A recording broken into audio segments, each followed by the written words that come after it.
এখন আছি আমরা দীঘার সামনে, দীঘার বাজারে, মাছ বাজারে। এখানে কাকু মাছ কাটছে। এটা হচ্ছে আমাদের মাছ, আমরা কিনে নিয়েছি। দেখো ওখান থেকে একটা কাঁকড়া বেরাচ্ছে, দেখো এখান থেকে। এটা মানে আমরা উদয়পুর নাকি তালসারিতে ওখান থেকে নিয়ে এসেছি মাছটা। এখানে যা দিয়েছে 50 টাকার মধ্যে দিয়েছে, কাঁকড়াটাও দিয়েছে এখানে। এই দাদার এখানে ছাড়িয়ে দিচ্ছে। আর এইদিকে অনেক রকমের মাছ, এদিকে অনেক ধরনের কাঁকড়া আছে। কাঁকড়াগুলোর দাম অনেক ভাই। আর ওই কাঁকড়াগুলো আমাকে এমনি চিতি কাঁকড়া, যেগুলো এক কামড়ে খাওয়া যায়, ওই কাঁকড়াগুলো। আর এখানে দেখো এখানে পুরো মাটিতে পুরো ইয়ে করা কাঁকড়া, পুরো মাটি মাখা। অক্টোপাস এখানে ভাই, আমার অক্টোপাস খাবার খুব ইচ্ছে, কিন্তু এখানে দাম কিরকম সেটা জানি না।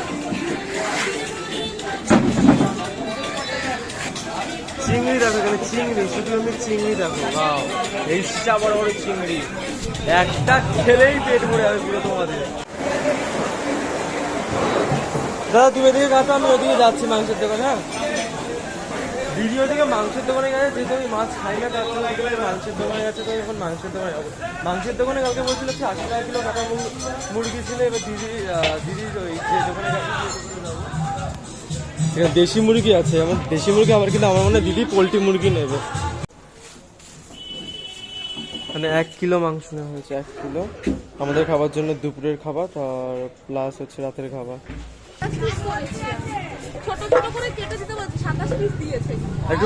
আর মাংসটা সেদ্ধ করো ভালো করে। তোমার ওখানে কি তোমার 100 টাকা করেই, মানে 100 টাকা, মানে 1 কেজি 100 টাকা করেই শুরু? ভাতের আলাদা কিরকম ভাত না, মানে ইয়ে করতে নাও? আচ্ছা,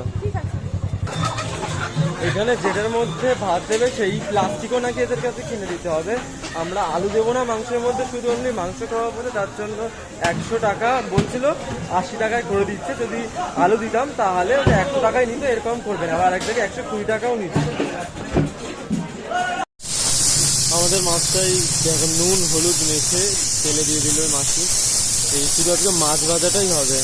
আর এদিকে মাংস সেদ্ধ হচ্ছে এদিকে।